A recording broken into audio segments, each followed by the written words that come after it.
fer la presentació introductòria de lo que és tota l'evolució dels videojocs fins ara, que molts de vosaltres haureu jugat i coneixereu, i un fort aplaudiment per a ell. Gràcies.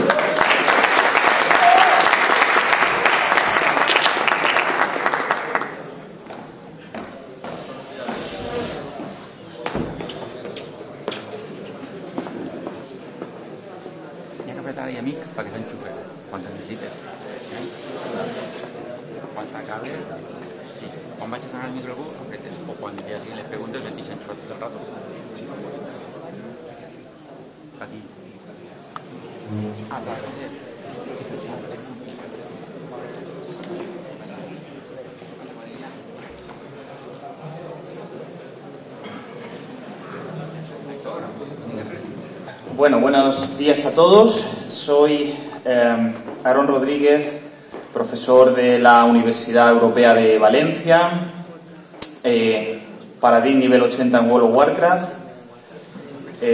y un apasionado del mundo de los videojuegos y del mundo de la educación en general, ¿no?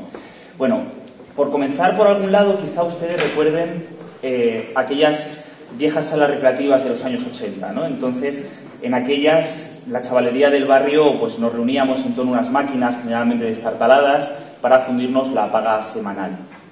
En aquella España que empezaba a intuir las cicatrices de la transición, este billete hacia otros mundos nos costaba alrededor de unos 25 pesetas en aquel momento.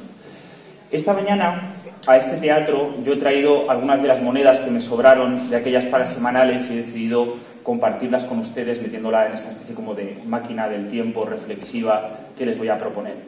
La primera tiene que ver con algo que ocurre mucho antes de que ustedes y yo nos dejáramos los ojos en el primer Tetris, en el primer Pac-Man. Concretamente tiene que ver con una película que se estrena en 1962, un director francés estupendísimo, se llama François Truffaut. Una película que se llama Jules et Jim, que quizá a ustedes les suene porque es de estas películas vendidas como picantonas que hacían que nuestros padres se fueran corriendo a Perpiñán en busca de algo de carne proyectada, ¿no? Y luego en realidad lo que se encontraban era una literatura existencial francesa, bueno, como en la vida real después de todo, ¿no? Muy poca carne y exceso de palabras. Sin embargo, tras la ducha fría había una frase de esa película que a mí me gusta mucho reseñar, ¿no?, para explicar esto, y es algo así como que el mundo pertenece a los curiosos. Esa es mi primera moneda. Mi segunda moneda es un poquito más cercana, 50 años después concretamente del estreno de Jules et Jim. Pues ya tenemos expertos en videojuegos que están analizando la escala de los productos más vendidos a escala global y justamente marcan un producto, un app concretamente, como el app que más dinero ha generado a nivel de compra de plugins, de accesorios, ¿no? Y es un app de un diseñador, se llama Peter Molyneux, del que hablaremos, que se llama Curiosity. No sé si alguno ha jugado. Hay otra variante un poquito más zafia que no tiene tanto que ver, que también hablaremos un poquito de ella. ¿Qué consiste Curiosity? Curiosity básicamente es un inmenso cubo donde la única funcionalidad pues es ir rompiendo cubos que hay dentro de este gran cubo enorme, ¿no? Miles de cubos vacíos, y entre todos esos cubos hay uno que, según Peter Molyneux, tiene una sorpresa que literalmente le cambiará la vida. Esta es la imagen, ¿no? Claro, sin embargo hay una norma tácita para jugar a Curiosity que no ocurre con otros juegos, como por ejemplo uno que se ha puesto de moda hace poco, que es un huevo, que hay que darle 2.000 millones de veces al huevo y luego se abre y tiene una sorpresa que, lo siento, voy a spoilear, es simplemente una foto de la niña del exorcista. Esto se supone que es algo más serio. Desconozco, no me acuerdo de semejante obra maestra de la programación. Pero vamos, he visto a mis alumnas dándole al huevo con la esperanza de que aquello iba a ser espectacular y no voy a hacer ningún chiste al respecto. Entonces, cuando hablamos de este Santa Santorum, ¿no?, esta idea de que un videojuego le puede a uno cambiar la vida, Curiosity lo que nos pide es que trabajemos colaborativamente, en cooperación, ¿no? Es imposible perderse por el cubo y no sin pedir ayuda o sin colaborar con otros usuarios, de tal manera que yo creo que un poco en esta idea de videojuego ya están algunas de las líneas, de las cartas básicas que les voy a lanzar para que jueguen, como la transversalidad, la mentalidad cooperativa, bueno, todo lo que viene siendo un poco el motor de nuestras acciones cotidianas y que tiene que ver tiene que ver con la educación y con lo que está ocurriendo ahora mismo en el sistema económico, vamos a decir, nacional, ¿no? Un paisaje que además es, como ustedes bien saben, es surrealista y es desolador, al menos tan desolador como una isla desierta, ¿no? Y una isla desierta es un buen lugar para empezar un videojuego. Concretamente, estoy pensando en Myst, que es el primer videojuego editado en CD-ROM que vendió millones y millones de copias en todo el mundo, ¿no? Era un videojuego que tenía varias cosas. Era arte puro, era una obra maestra, era creatividad, era absoluta creatividad, y además era el proceso de dos tipos, era un proceso diseñado por dos tipos, Rob y Randy Miller, que eran emprendedores y grandes empresarios, ¿no? ¿Por qué he decidido un poco empezar pensando Myst? Quizá porque durante mis primeros pasos, nada más terminar la universidad, cuando uno empieza a detectar las verdaderas carencias educativas que ha tenido en su proceso formativo estándar, digamos, no dejé de acordarme de aquel momento de pérdida, aquella sensación de indefensión que me asaltó la primera vez que llegué a esa isla desierta digital, ¿no? Entonces me gustaría un poco plantear una serie de puntos con respecto a la industria. Esto es algo que seguro que mis compañeros van a desarrollar mucho mejor que yo simplemente voy a apuntar unos datos rápidos, ¿no? Claro, la base es, la industria del videojuego se ha comido en pleno momento de recesión a cualquier otra industria cultural. Eso es algo que tenemos que tener en la cabeza, ¿no? Claro, hay mucho más dinero. Si os fijáis, esto es un estudio que publicó Geek Actual de 2007 a 2010, entonces hay una comparación entre el dinero que factura el videojuego más comprado y la película más vista en salas, ¿no? Entonces, fíjense, por ejemplo, Halo 3 en comparación con Avatar. Entonces, si este es el movimiento económico que estamos detectando, se supone que algo podemos empezar aprendiendo de aquí, ¿no? También es porque si hacemos un esfuerzo por cribar la bibliografía de lo que se supone que tiene que tener un egresado, un tipo que ha terminado su proceso educativo y está listo para entrar en la empresa, vemos que hay varios rasgos que se repiten, ¿no? Se supone que tiene que ser osado, tiene que ser líder, tiene que tener una fuerza basada en la creatividad, tiene que ansiar la innovación. Es decir, a mí esto me suena a perfil de videojugador. Si empezamos a pensar, me suena a lo que yo he visto durante estos años como construcción de perfil del videojugador, ¿no? Gente que es derrotada una y mil veces por el fracaso, gente que tiene problemas para pasar de nivel, que controla y que siempre tiene una especie de autoconfianza para darle al yes cada vez que el puñetero juego le pregunta ¿quiere usted continuar? Bueno, ahora mismo sabemos que la pregunta ¿quiere usted continuar o quiere volver a intentarlo? Es la base de cualquier persona que intenta dar sus primeros pasos en el mundo laboral, ¿no? El insert coin ahora mismo se transforma en ya le llamaremos. Sin embargo, hay que volver a intentarlo, ¿no? Tenemos que volver a intentarlo. Y en esto llego a al tercer eje de mi comparación o de mi conexión entre, digamos, empresa, videojuegos, educación, ¿no? El concepto mismo de aprendizaje. Aquí hay uno de estos horrorosos estudios de la Universidad de vaya usted a saber dónde, de Rochester, ¿no? La Universidad de Connecticut, de la Universidad de no sé dónde, que afirma, noticias frescas, que jugar a videojuegos realmente produce una serie de mejoras en nuestras capacidades, ¿no? Cuando hablamos de educación en videojuegos, al menos en esta intervención, yo no me voy a referir a esos terribles productos hipotéticamente interactivos que nos compraban nuestros padres y ante los que nos obligaban a torturarnos hora tras hora antes de jugar a lo que realmente queríamos, ¿no? Cosas tipo aprende inglés con tu PC, matemáticas divertidas en CD-ROM. No hablo de eso. Yo hablo del perfil auténtico del videojugador, ¿no? Que es decir, esa sensación de coger un disquete de 3,5, meterlo y empezar a jugar al Doom. Y eso que aprendimos durante todos esos años, ¿no?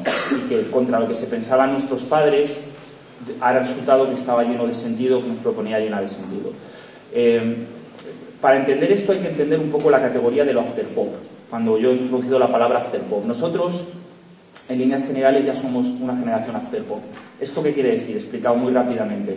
Hemos cambiado nuestras directrices de pensamiento. Hasta hace muy poco, y los videojuegos han sido una de las grandes víctimas, vivíamos en la lógica derivada de la escuela de Frankfurt, es decir, Dios mío, estamos alienados, cada vez que encendemos la tele nos alienamos, cada vez que jugamos al Kirby nos alienamos, cada vez que nos pasamos porque hay una especie como de mano invisible que se llama, váyase usted a saber, que nos está alienando y nos hace infelices y nos convierte en sujetos que solamente consumen, todo este discurso de la escuela de Frankfurt, de pronto desde hace unos 5 o 6 años nos estamos viendo obligados a desactivarlo, principalmente porque estamos viendo que las fuentes de nuestra cultura, de la cultura popular, no tienen necesariamente que seguir esta lógica. Entonces, si yo les hablo de Breaking Bad, por poner un ejemplo, o de los memes, o les hablo de los nuevos mecanismos de textualidad y consumo, van a ver que efectivamente su construcción del mundo tiene a lo mejor más que ver con The Wire o, no sé qué decirles, con Mujeres Desesperadas, que con esas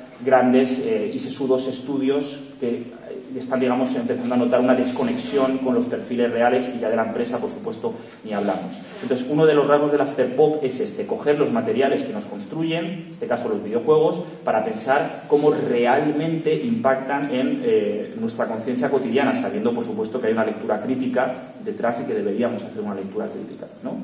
Claro, cuando hablamos de un videojugador, hablamos de una persona que tiene que partir de un entorno hostil y que tiene que aprender a dominar ese entorno hostil, que está construido con leyes generalmente aleatorias y, por supuesto, poco halagadoras, ¿no? Este es el MIST. Durante mi periplo profesional, pues siempre recordaré, por ejemplo, la primera mañana perdida en una administración pública en Madrid, intentando descifrar qué demonios eran esos papeles y cómo tenían que rellenarse. El videojugador al menos tiene un manual de instrucciones, o por lo menos un tutorial, se puede meter en YouTube a ver cómo se pasa la fase. Cuando te encuentras ante un villano o cuando te encuentras ante un formulario para pedir una subvención, ya lo verán, lo único que tienes es tus reflejos, tu intuición y, a lo peor, tu suerte, ¿no? Este videojuego, el Myst, es una hermosísima metáfora de lo que realmente ocurriría después dentro del mundo laboral, ¿no? La lógica de Myst no es la de cualquier videojuego arcade convencional, vamos a empezar por ahí. Myst no es un shooter, no tiene nada que ver con un shooter, sino que su interés consiste en entender cuáles son los resortes de nuestra presencia ahí, ¿no? Es decir, cómo funciona el espacio, el tiempo, una lógica de exploración más que de conquista. Claro, cuando hablamos del capitalismo, al menos en su rostro más hermoso, lo que se nos vende es una conquista de mercado, conquista de posibilidades, de capital. Sin embargo, yo creo que la parte más traumática para cualquiera de ustedes, desde luego para cualquiera de nosotros, es el concepto de exploración, saber qué demonios significan ciertos términos, a qué hora el responsable de turno se va a dignar a recibirnos, qué licencia hemos solicitado, etcétera, etcétera, ¿no? Entonces, en esto el universo de Myst era tan tozudo como el universo real. Hay pocas pistas, tenemos el instinto y, desde luego, y aquí está una de las claves, para enfrentarse a ello parecía claro que necesitábamos una formación previa que generalmente no habíamos tenido, ¿no? El problema de jugar a Myst era que después de un mes dando vueltas, explorando parajes prácticamente deshabitados, uno se sentía radicalmente solo. Entonces, ¿cómo podemos explicar, o desde dónde podemos explicar ese brutal avance de los videojuegos que yo les proponía en una gráfica anterior? Bueno, hay muchas teorías, ¿no? Por ejemplo, seguro que hoy se habla aquí de interactividad, de las diferencias interactivas a nivel de construcción textual y cómo eso ha modificado ciertos patrones, ¿no? Frente a la novela, frente al cine. También el videojugador por primera vez es protagonista de una narrativa más o menos abierta, cada vez más abierta, ¿no? En este sentido es genial aquella maravillosa campaña publicitaria que hicieron LucasArts para su aventura gráfica de Indiana Jones, cuando preguntaban ¿qué harías si fueras el protagonista?, ¿no? Y voy a introducir un dato interesante, o al menos que yo considero interesante. Los videojuegos han triunfado por encima de todas las demás disciplinas porque nadie esperaba nada de ellos. ¿Y qué quiero decir? Que han sido productos de mercado, desde luego, pero han sido asombrosamente libres porque no han tenido que ceñirse a ningún tipo de límite creativo. Es decir, un videojuego ha podido llegar tan lejos como quisiera, ha podido ser una novela de Dostoyevsky, y créanme que algunos tienen la complejidad narrativa de una novela de Dostoyevsky, ¿no? Ha podido ser frenético y disparatado, ha podido ser erótico y siniestro, ha podido ser didáctico o tremendamente inútil, ha podido ser estratégico, ha podido ser filosófico. Es decir, traducido a los términos que nos interesan, digamos que la industria del videojuego ha aglutinado en su interior sobre todo a profesionales osados y sobre todo bien educados, en el sentido de bien formados, ¿no? La industria del videojuego tiene mayor tradición de autonomía y osadía, desde luego, que ninguna otra empresa cultural, al menos a día de hoy. Se compone de pioneros, se compone de gente que tiene una lógica lúdica de construcción, y remarco lo de lógica lúdica. El éxito empresarial, o al menos eso que llaman el éxito empresarial, combina, desde luego, un factor riesgo, un factor éxito y un control estricto sobre los recursos de los que uno dispone. ¿Y quieren saber dónde aprendí yo eso? Que desde luego no he sido exitoso empresarialmente, pero ¿dónde he aprendido algo razonablemente cercano a eso? Pues les aseguro que no ha sido en clase de gimnasia haciendo el test de Cooper. Donde yo he aprendido a manejar mis recursos y a valorar riesgos ha sido con profesores que se han llamado Command & Conquer, que se han llamado Warcraft 2, que se han llamado Simpark, Tempark, ¿no? Voy a retomar esta idea en unos minutos. Si se acuerdan, cuando hablaba de Curiosity, les citaba a este caballero, que es Peter Molyneux, ¿no? Que es el creador de esta caja llena de cajas que miles de personas en todo el mundo están destrozando en busca de ese secreto que les cambiará la vida, ¿no? Pues este hombre diseñó un primer videojuego, su primer gran éxito, que se llamaba muy precisamente Emprendedor, ¿no? Que era, después de todo, un simulador de mercado. Y estaba construido mediante texto, uno metía texto en un parámetro y, pues, digamos que tenía que mantener una especie como de empresa con una serie de parámetros básicos. Esto es una reedición que se hizo en CD, el original es del 84 y ocupaba nada más y nada menos que 2 flamantes cintas de Spectrum. Entonces, a partir de este primer paso, Molyneux genera su propia empresa, que es Bullfrog, y que tiene una máxima básica sobre la que se construye todo lo demás, que es que la gestión puede ser divertida. Es decir, que un MBA en miniatura, para entendernos, cabía en un cartucho de Mega Drive. Por ejemplo, en este. Los juegos de Molyneux son siempre polémicos, son siempre adictivos, son en general simuladores, algunos de ellos empresariales, que ponen al videojugador, pues eso, a los mandos de su propia empresa. Tempark nos ofrecía dirigir un parque de atracciones donde controlábamos, pues eso, desde los menús de los restaurantes, la cantidad de curvas de la montaña rusa, reformulábamos la plantilla de trabajadores, etcétera, etcétera, ¿no? Hizo varias versiones. En Dem Hospital nos desplomábamos en el espinoso mundo de la sanidad privada y buscábamos profesionales cualificados, etcétera, etcétera, ¿no? En la Sala Populous, la Saga Populous también súper famosa, ya directamente éramos una deidad y controlábamos los flujos religiosos y de creencia de todo el mundo, ¿no? Claro, el hecho de que con menos de 10 años más de uno invirtiéramos nuestras tardes en llenar cuadernos enteros, digamos, con los datos, ¿no? Para invertir en innovación, para conseguir una pantalla rusa más potente, para ver cómo fastidiábamos a la competencia, para generar este tipo de cuestiones, nos empezó a dar una serie de herramientas empresariales que en aquel momento pasaron absolutamente desapercibidos, ¿no? Digamos que, dicho de manera así un poco brusca, nos familiarizamos con la gestión mientras nos tomábamos el bocata de nocilla. Y sin embargo, todavía fallaba algo en este nivel, en esta especie como de perfil del videojugador, algo que todavía no terminaba de cerrarse bien, ¿no? Y algo que además tendría que ver con el modelo de negocio y con la propia industria del videojuego. Claro, esta libertad de la que hablaba hace un momento es sin duda una de las claves de su éxito, pero también supuso un precio considerable a pagar, ¿no?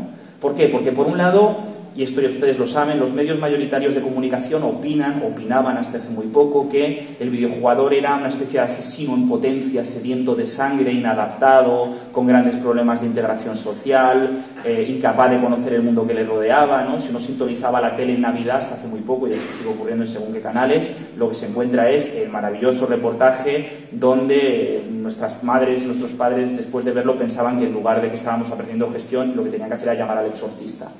Entonces, la consolidación de este perfil oscuro y esa mala fama tiene mucho que ver, en cierto sentido, con una cierta lógica con la que muchos de los productos sí es cierto que estaban construidos, ¿no? Por ejemplo, el POM, que es el clásico, es el interfaz clásico, ¿no? Claro, aunque les parezca simple, no se dejen engañar, porque debajo de este aséptico interfaz, en realidad lo que hay es una portentosa máquina de hacer dinero que fue inventada además por otros 2 emprendedores, Alan Ancor y Noah Bushnell, ¿no? Que decidieron, cuenta la leyenda, que quizá conozcan, que decidieron poner la máquina en un local para ver cómo funcionaba, y a la semana o así le llamó el dueño súper enfurecido porque la máquina había dejado de funcionar, y en realidad lo que había pasado era que estaba literalmente llena de monedas. Entonces, bueno, pues a partir de aquí esto fue como una especie de gran blockbuster. Ese error, digamos, fue un error felizmente económico. Sin embargo, si redujéramos al mínimo lo que es el dispositivo textual básico de un videojuego, la lógica narrativa básica, veríamos que tampoco hay una gran diferencia entre lo que ya está propuesto aquí y lo que podemos encontrar en casi todos los títulos de, yo qué sé, el catálogo de la PlayStation 2, por ejemplo, ¿no? Si tuviéramos que resumirlo, encapsularlo en una palabra, yo creo que podríamos decir que es competitividad. Y cuando hablamos de competitividad, hablamos de una lógica que es heredera directa con ciertos matices de las teorías de Charles Darwin, ¿no? Solo los más fuertes sobreviven. Y lo más atractivo, y en esto quizás si ustedes son videojugadores estarán de acuerdo conmigo, no es tanto vencer a esa especie de algoritmo mecánico que maneja la máquina, sino someterse a las reacciones imprevisibles, a los reflejos de otro jugador, ¿no? Esa como digamos, sensación de enfrentamiento que los videojuegos supieron captar muy bien, también porque tenían un gran territorio con los Warriors y una serie de cuestiones detrás que lo avalaban, pero que supieron enganchar y generar esta especie de ampliación del modelo básico del videojugador en torno a la noción de competitividad. Claro, los simuladores empresariales de los que hablaba, o los juegos de estrategia, también trabajaron en torno al concepto de competitividad y se simuló el sector de los transportes, el de la importación y la exportación, el de la construcción, incluso el de la programación televisiva, ¿no? Para entender la importancia de la competitividad, lo más interesante es hacer un análisis de cómo ha avanzado el concepto de inteligencia artificial aplicado a los videojuegos en los últimos años, ¿no? Cómo se ha generado un azar dentro de unos patrones lógicos, cómo podríamos, digamos, incorporar elementos que hoy sabemos, porque la ciencia nos lo ha demostrado, que son inmanentes a nuestra experiencia del mundo, como son el caos, ¿no? La teoría del caos, cómo se aplica de pronto a un videojuego. Yo creo que el mejor ejemplo es pues el famoso SimCity, ¿no? En el cual de pronto pues una cuestión puramente aleatoria y destrozar toda tu ciudad, una parte de tu ciudad, o generar una cuestión, un gabinete de crisis, etcétera, etcétera, ¿no? Sería súper interesante, por cierto, analizar el SimCity, que creo que va a tener una nueva edición ahora dentro de muy poquito, compatible con los Sims. Sería muy interesante ver qué tipo de lectura política e ideológica se hacía dentro del SimCity, ¿no? Este modelo, ya digo, es puramente competitivo, es decir, está heredado más o menos de la lógica de mercado capitalista y de las ideas sobre la competencia que propuso Adam Smith. O sea, estamos en un lógico patrón, ¿no? Y que se mantiene, curiosamente, en los videojuegos aproximadamente hasta cerca del comienzo de nuestra actual crisis económica. Es decir, si hacemos un humilde ejercicio cronológico, la caída de Lehman Brothers tiene lugar el 15 de septiembre de 2008, ¿no? Y 4 años antes, tan solo 4 años antes, el 23 de noviembre de 2004, emerge dentro de los márgenes de la industria el videojuego que lo va a cambiar todo y además que nos va a ayudar a entender muchas de las carencias que tienen los programas educativos hasta la fecha, o las relaciones entre educación y videojuegos, que es World of Warcraft.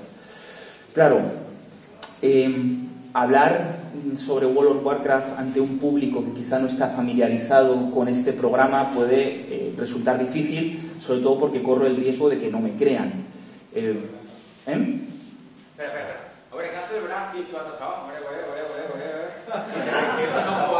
Vale, bueno, entonces eso, está a nivel 90, Pero es que reconozco que mi exigua vida privada me ha impedido probar las últimas actualizaciones, mea culpa. Bueno, entonces ya saben de lo que estoy hablando y no necesito tampoco entrar en demasiados detalles. Cosas que me he encontrado en mi periplo como videojugador de World of Warcraft, que son exactamente iguales que las que ustedes han encontrado, es el concepto de cooperación global, ¿no? Sobre todo la manera en la que se utilizan recursos, la manera en la que de pronto se genera una economía de mercado sumergida por debajo de la propia economía, hay una inflación, hay pues todo tipo de canjes con los objetos que aparecen en el mundo real, en eBay, las famosas granjas de China donde tienen a gente explotada trabajando horas y horas y horas para cosechar oro, etcétera, etcétera, ¿no? Yo el extremo más brutal que me he encontrado ha sido el día después de un examen, cuando uno de mis alumnos más brillantes suspendió estrepitosamente y al venir a la tutoría me dijo: Mira, es que he tenido una raid, ayer hubo una raid y tenía que participar y espero que lo entiendas, pero me voy a Julio, pero es que tenía que estar ahí. Entonces, suspendió, en cualquier caso. Yo le entendí y empaticé con él, pero suspendió. Claro, si todo este marco de cuestiones sociológicas y económicas e ideológicas no nos llaman la atención, sobre todo en cómo están formando ciudadanos, en cómo en el caso concreto de mi pobre alumno y su examen está chocando con lo que se supone que es su proceso real, oficial de aprendizaje, si no nos fijamos en estas cosas vamos a tener, vamos a desconectarnos de la realidad, ¿no? Que me parece que es realmente lo más grave, ¿no? Unos datos rápidos. ¿De qué estamos hablando? Estamos hablando de 12 millones de usuarios en el momento de pico de conexión, ¿no? En el pico alto más alto, por lo menos hasta donde yo sé, de Warcraft, eran 12 millones de usuarios en todo el mundo. A finales del año pasado estábamos hablando de 10 millones de usuarios conectados, ¿no? Esta idea de que mientras nosotros estamos aquí manteniendo una conversación, hay un universo paralelo con sus propias normas económicas y sociológicas que no deja de crecer, y educativas, por supuesto, a mí me parece francamente interesante, ¿no? ¿Cuál es uno de los muchos puntos de éxito de Warcraft? Nos daría para 10 conferencias. Uno de ellos, yo propongo, es esa manera en la que ha desplazado de manera muy sutil, pero también muy inteligente, el eje básico de la competencia por el eje básico de la colaboración, ¿no? Es decir, lo que realmente tiene sentido en el universo de Warcraft, de World of Warcraft, una de las muchas cosas que tienen sentido, es esa manera de colaborar de manera marcada, de manera abierta, cada uno aceptando su rol, etcétera, etcétera, incluyendo una categoría fundamental que es lo local, ¿no? Esto que tanto estamos hablando ahora de lo local, de la localización, etcétera, etcétera, ¿no? Para hablar rápidamente, Warcraft es lo que desde la empresa llamamos cooperación orientada a resultados. Punto. Claro, para un niño que estudió en mi generación en un barrio periférico, lo más cerca del concepto de lo local que yo estuve eran las cintas grabadas que me traía mi primo de Londres, y ese era el concepto de lo local, ¿no? Sin embargo, yo cada vez veo que según va bajando el índice de edad de los nuevos jugadores de Warcraft, son gente que tienen lo global y lo cooperativo absolutamente integrado, ¿no? Y de hecho, yo no sé si ustedes se han hecho la siguiente pregunta: ¿es posible sobrevivir en World of Warcraft sin utilizar algún tipo de cooperación? Es imposible. Bueno, o es imposible o uno se aburriría mortalmente y dejaría de jugar. Pero para tener una buena experiencia de juego, definitivamente la cooperación es la clave. Y además es una cooperación, y quiero remarcar esta idea, orientada en torno a la multidisciplinariedad, ¿vale? Es decir, la figura del líder, tal y como nosotros la entendemos, ha tenido una modificación en torno a un videojuego tradicional a lo que entendemos por líder en World of Warcraft, ¿no? Es decir, los equipos aprenden a compartir recursos, se enfoca la formación, esto es súper interesante, se enfoca la formación en torno a bienes comunes, hay que seguir planes de mejora para acceder a distintos logros que mejoren la cooperación y la experiencia del usuario. Es decir, un equipo, un buen equipo, no quiero decir 3 personas que conoces para hacer una mazmorra, un buen equipo que no sea multidisciplinar se colapsaría directamente, no podría avanzar, no podría conseguir prácticamente nada. Por lo tanto, lo que se aplica es la lógica de la división de trabajo, que es una vez más Adam Smith, ¿no? Según la formación de cada uno de los jugadores y según los intereses de cada uno de los jugadores. Esto es una nueva manera de reivindicar el videojuego, pero también de reivindicar la pluralidad en la educación, ¿no? Y la pluralidad en la manera de adquirir competencias. Frente a una uniformidad anterior, de pronto surge una estructura que, siguiendo a Bauman, podríamos llamar líquida, ¿no? Con cierto cuidado. Claro, quizá pueden pensar que lo de Warcraft ha sido una afortunada novedad pasajera, pero mi intuición es que no, porque los videojuegos que han emergido, los grandes videojuegos que han emergido en el umbral de la crisis, son videojuegos que se basan en la cooperación y en la multidisciplinariedad. Videojuegos de lo que llamamos transmisión de saber y de conocimiento, ¿no? Por ejemplo, 2 ejemplos rápidos que seguro que conocen. El cambio que ha tenido Nintendo para orientarse de pronto a estructuras familiares mucho más abiertas, ¿no? Ahora el videojuego es el centro del ocio familiar. Es cooperativo, está basado en transmisión de valores y de hecho pues los juegos de la Wii han cambiado lo que antes eran los juegos reunidos Hyper, alrededor de los cuales se reunía toda la familia, ¿no? O el parchís tradicional. Lo mismo ocurre con esta gran novedad que estamos... Bueno, novedad ya no es tan novedad, ¿no? Pero esta cosa tan interesante que son lo que llamamos los videojuegos sociales, los videojuegos cooperativos, que son como pues eso, superventas tipo SingStar, Guitar Hero, Rock Band, etcétera, etcétera, ¿no? Se ha abierto ya el catálogo de los videojuegos, han dejado de ser una cuestión de género, aparecen nuevas videojugadoras, aparecen juegos directamente orientados, clarísimamente orientados hacia un público femenino, aunque no deje de ser un planteamiento políticamente incorrecto, pero es cierto que se pueden detectar rasgos de género y por lo tanto de enculturación en género dentro de los videojuegos, ¿no? Y estos videojuegos se convierten en el centro de reuniones más o menos perversas, ¿no? Incluyendo fiestas de fines de semana, encuentros, quedadas, fiestas de Nochevieja, etcétera, etcétera. Seguro que ustedes saben perfectamente de lo que estoy hablando.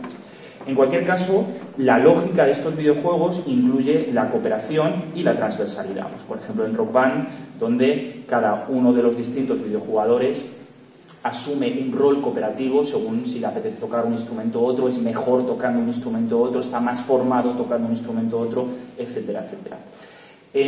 Esto nos va a llevar, todo este nuevo panorama, esta nueva manera de entender la cooperación, la transversalidad, nos va a llevar al problema del futuro, ¿no? Dónde estamos asomados y hacia dónde estamos mirando. Hacia dónde cambian los perfiles. Por ejemplo, el uso de la realidad aumentada, ¿no? ¿Qué es lo que sabemos? Sabemos que hay decenas, centenares de estrategias educativas orientadas a la aplicación del uso de realidad aumentada, ¿no? Por ejemplo, hay campañas que utilizan la geolocalización para hacer itinerarios culturales dentro de una ciudad, ¿no? Hay museos, cada vez más los museos, las grandes instituciones de la cultura tienen o su propia app o una serie de características de presentación más o menos virtual, más o menos transmediáticas, etcétera, etcétera, para generar conocimiento. Claro, sin embargo, yo voy a proponer una cierta lectura crítica y distanciada de este tipo de cosas. ¿Por qué? ¿Hasta qué punto los nuevos productos culturales, ¿no? Lo que llamamos los nuevos productos culturales, no serán una versión 3.0 de aquel horroroso aprende inglés fácil en CD o aprender matemáticas es divertido con tu PC o cosas de este estilo, ¿no? Es decir, dicho con toda la brutalidad del término, cuando un usuario llegue a su casa, jugará con el app del Museo del Prado o se enchufará a jugar al Lispro. Esto es un problema, o por lo menos más que un problema es un punto de reflexión. ¿Por qué? Porque tenemos que hablar de reto, tenemos que hablar de jugabilidad, tenemos que hablar de autosuperación, los famosos logros, ¿no? Que en un tiempo a esta parte forman parte de cualquier estructura de videojuego que se precie. Además, yo voy a proponer una cierta idea polémica y la voy a dejar flotando. Todo lo que suena a educación mezclado con videojuegos tiende a espantar al usuario, porque el juego es un elemento de ocio. Entonces hay que tener mucho cuidado con estas categorías, ¿no?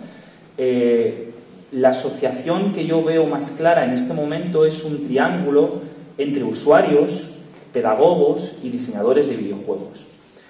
Porque mi experiencia lo que me demuestra es que la pedagogía sola, o las benditas en la universidad, lo que llamamos las benditas metodologías activas, no son suficientes para conseguir resultados, ¿no? O sea, ¿cuántas cajas de literatura universal multimedia, enciclopedia para el joven escolar en CD están cogiendo polvo en un armario y ahora mismo cuando las cogemos lo que nos da es una mezcla entre tristeza, aburrimiento, pena, lástima por aquellos 5.000 o 6.000 pesetas que se gastaron nuestros padres, ¿no? Luego, no nos engañemos porque todo este boom de realidad aumentada, de narrativas transmedia, de comunicación 360, etcétera, etcétera, hay que manejarla con cuidado y no es suficiente en sí misma para educar. ¿Por qué? Y esto es otro debate apasionante que tendremos que dejar para otro momento, porque el concepto videojuego en sí mismo es mucho más arriesgado que ese 90%, esas voces que el 90% de veces escuchamos desde la pedagogía y que no están dispuestos a asumir. Es decir, la vieja idea de que la educación es una cosa plomiza, grisácea, pesada. Además, le sumamos la idea de que alguien piensa que por meterle un botón y generar una interactuación mínima ya aquello es tremendamente divertido. Pues no, ¿no? Entonces tenemos que empezar a darle una vuelta antes de que se nos coma. 5 minutos, sí. ¿Dónde sí está dando resultados la educación mediante realidad aumentada? Esto es algo que les recomiendo que busquen por internet porque es fascinante. En el caso de fobias, en el caso de trastornos mentales, en el caso de generar mundos virtuales que ayuden a esos sujetos que la propia lógica del funcionamiento neoliberal ha dejado fuera, hay herramientas tecnológicas que sirven, que nos ayudan, que nos invitan y que realmente sí que están dando resultados. Entonces, ¿cómo podemos compaginar esas dos maneras de educar, de tratar, de cuidar, de mejorar la vida de los sujetos, que al final es de lo que se trata? Pues es un reto para el que yo de momento no tengo respuestas, pero creo que es importante por lo menos plantearlo, ¿no? Hace un rato yo les comentaba que una isla desierta era un lugar excitante para comenzar un videojuego, ¿no? Ahora retomo la idea, también es un buen lugar para terminarlo. En 2004, la compañía de televisión ABC emitió el primer capítulo de Lost, que quizá es la serie más exitosa y potente de los últimos años, ¿no? Además tiene su propio videojuego, otra cosa es que el videojuego sea horroroso, pero bueno, tenerlo lo tiene. La premisa de la serie, al principio, es fácil de resumir, ¿no? Una serie de desconocidos se encuentran de pronto en mitad de una isla desierta, están obligados a colaborar de alguna manera para poder escapar de allí y luego posteriormente para entender qué demonios está ocurriendo, ¿no? En la serie no se pronuncia jamás el nombre de la isla, aunque hoy en 2012 ya tenemos una serie de nombres, ¿no? La isla se llama Lehman Brothers, la isla se llama Preferentes, esta isla también se ha llamado Bancos Malos y así pues podríamos seguir un buen rato buscando sinónimos. La isla está desierta y en su interior pasan cosas tan inexplicables como que de pronto aparezca un oso polar o lo que es lo mismo, un recién titulado con talento que necesita salir pitando a toda costa porque aquí no encuentra trabajo ni mecanismos para crecer profesionalmente. En las dos primeras temporadas de Lost, la trama se construye en torno a dos tensiones: las amenazas del interior, que son las tensiones que hay dentro del grupo, y las tensiones del exterior, eso que llaman los otros, lo que está más allá de las fronteras, etcétera, etcétera. En la tercera temporada tuvieron que empezar a recurrir a la física cuántica y a la teoría fractal para explicar algo muy cercano a la línea principal de nuestra argumentación. Necesitamos, en un concepto de caos, recuperar el espíritu de comunidad para producir conocimiento. Producir conocimiento, después de todo, es educar. Educar en transversalidad, que nada tiene que ver con educar en multiculturalidad o educar en valores o educar en otra serie de tópicos que a día de hoy se nos antojan necesarios pero insuficientes, porque desde luego la transversalidad necesita incluir la multiculturalidad y una serie de otras etiquetas, ¿no? La sociedad de comunicación que debería emerger por lógica de esta crisis solo puede dejar de ser productiva, porque productivos sabemos que no somos y no vamos a ser, para empezar a ser moderna, es decir, generadora de conocimiento. Y les ruego que tomen la expresión moderna con toda seriedad, porque ser moderno no es utilizar anglicismos, no es estudiar chino, no es siquiera recurrir a ejemplos de la cultura popular como yo hago para intentar explicarles cuestiones sociológicas, no es llevar gafas de pasta, no es escuchar Arcade Fire. La mejor definición de ser moderno, bajo mi humilde opinión, está aquí, en esta cita de Marshall Berman, que es un teórico marxista maravilloso, ¿no?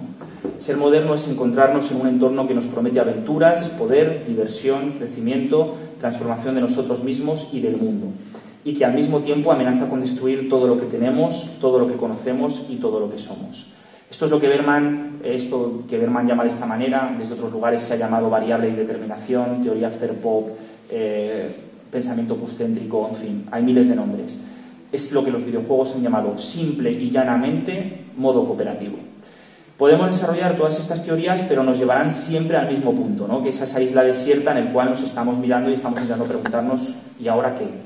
Pues ahora a construir, a innovar, a reinventar y sobre todo a educar para generaciones que contra lo que dice el pensamiento apocalíptico y polvoriento pueden llegar mucho más lejos que nosotros. Y desde luego no desde la figura del líder, que no funciona, sino desde el mundo World of Warcraft, esto es, desde la aplicación de la colectividad. Muchas gracias.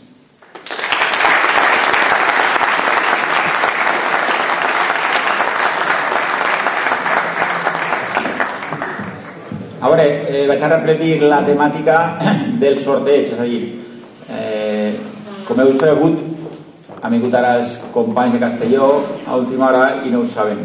Per cada ponent Anem a fer, el Ponín farà 3 preguntes. Alçareu les mans, contestareu i si la tineu, s'emportareu un antivirus i una barreta de xocolata artesà del tio Comes de Sueca. ¿Mal? Anem a per la primera pregunta. Bueno, pues la primera pregunta podría ser alguien que me cite algún juego de estrategia que yo ya he nombrado. Bueno, alceu el braç i Ximo, el que dona el micro, parlarà.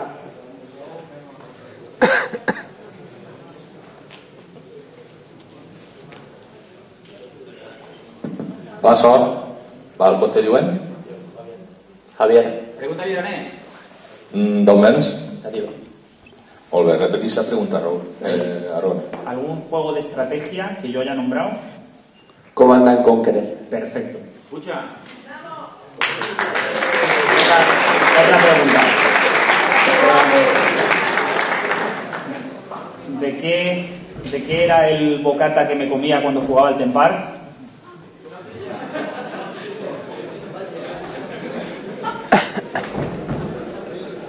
Com te diuen? Sabina. I d'on vens? De Sativa. Val. De què era el bocata? Cilla. Perfecto. Bueno, pues ara te menjaràs una barreta de chocolate. Y la última pregunta, ¿cómo se llama el juego de Peter Molyneux que consiste en un cubo enorme lleno de cubos?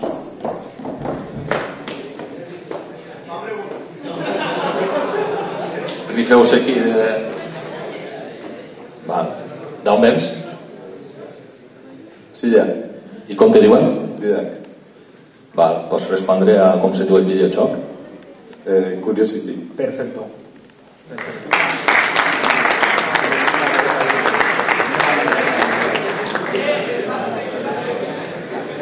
Ha sido